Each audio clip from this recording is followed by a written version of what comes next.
цаашид хийх хэрэгтэй гэж үзэж байна. Дараагийн мэдээ. Улаанбаатар хотын хэмжээнд 130 гаруй ерөнхий боловсролын сургууль байдаг байна. За эдгээр сургуулиуд бүгд зам тээврийн аюулгүй орчин хангагдаагүй байдаг юм байна. Өнөөдөр Ататүркийн нэрэмжит 5 дугаар сургуулийг Австралийн тэтгэлгээр орчны бүсийг бүрэн аюулгүй болгож гэрэлтүүлэг, хурд сааруулагч, бусад тоног төхөөрөмжийг сорилуулж өгсөн байна. Замын цэгдэг албанаас гаргасан дүн мэдээнээс үзэхэд хүүхэд өөрчлөсөн зам тээврийн ослын тоо сүүлийн жилүүдэд буурахгүй байгаа эмгэлтэй тоо баримт харагдаж байгаа юм. Зөвхөн өнгөрсөн онд гэхэд л улсын хэмжээнд 1087 хүүхэд замын осолд өртснөөс 87% нь буюу 947 нь Улаанбаатар хотод тохиолдсон байна. Энэ төсөл бол одоо 2 сараас эхлээд 5 сарын 20 хүртэл үргэлжлэх богино хугацааны төсөл байгаа.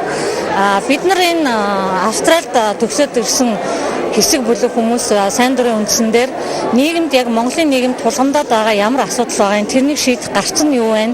Тэрэнд иргэдийн оролцоо, тэр тусмаа ингээд гадаадын аюулгүй тийм амьдралын орчинд амьдраад ирсэн хүмүүс энэ дээр өөрсдийн хувь нэмрээ оруулах ямар боломж байна гэдгийг ингэж харсан. Тэгээ энэ бол Австралийн засгийн газрын тэтгэлэгтэйгээр зориг сангийн хэрэгжүүлэлт үйл ажиллагаатаар явагдаж байгаа юм төсөл. Тэгээ бидний 5 эмэгтэй нийлээд 5 дугаар сургуулийг сонгосон шалтгаан нь замын цагдаагаас гаргасан статистик мэдээллээр жил болгон 1000 гаруй хүүхэд зам тээврийн осолд өртөж байна. Дээрээс нь жил болгон 50 эд хүүхэд нас орж ийн гэдэг аюу тийм өндөр тоо бид нар яг энэ төслийг ярилцж байгаа үед гарч ирсэн учраас ер нь сургуулийн орчны аюулгүй байдлыг хамгаалах талаар хувь нэмрээ оруулъя, боломж олцоогоо ашиглая гэдэг байдлаар энэ сургуулийг сонгож авсан.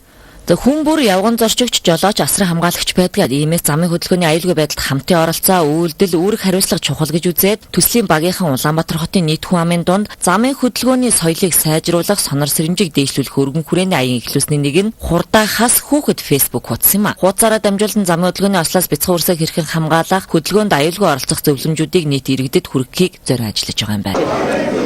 Төслийн үр дүн бол маш сайн байна. За бас энэ зөвхөн энэ Австралид сурч байгаа энэ бүлэгмийн хийж байгаа ажил биш шүү дээ. Нийслэлийн цэцэрлэг даргааны захирамж гарсан байна. Нийслэлд үйл ажиллагаа болдог 16 эрсдэлтэй сургуулийн эрсдэлтэй гэсэн бүлэгт орсон сургууль 850 сая төгрөгийн асуудлыг шийдвэрлэж өгөөд төслийн гадаргаа хийгдээд явж байна. Тэгэхээр энэ бас энэ гişмт хэлчих зүйтэй нэг асуудал юм. Бид нар янз янзын төсөл хөрөнгүүдээр энэ урд нь энэ эрсдэлтэй байсан маш олон сургуулиудыг бас оруулсан байна. Ингээд үр дүнгийг харахад тухайн сургуулийн орчинд одоо хүүхд зам тээврийн осолд өртдөг байсан нөхцөл байдлууд бол өртөхгүй болсон юм сайхан эерэг мэдээнүүд гарч байгаа учраас энэ төсөл өгшөөнө гэж өргөжж байгаа.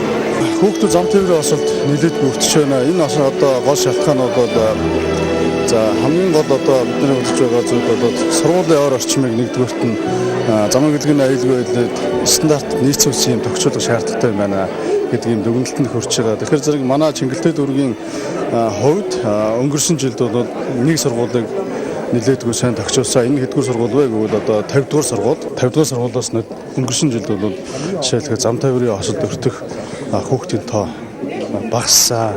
Тэгэхээр зэрэг нүднгийн одоо төсөвдөр болж байгаа оор орчинд нь одоо 50-аас одоо 60 сая төгрөгийн зөвлөлтийг одоо хийж гүйцэтгсэн. За энэ 5 дугаар сургуульд бас мөн одоо төсөв хөрөнгөийг бас нэлээдгүй шийдэж бас одоо бас хийж гүйцэтгэх төлөвлөд байна.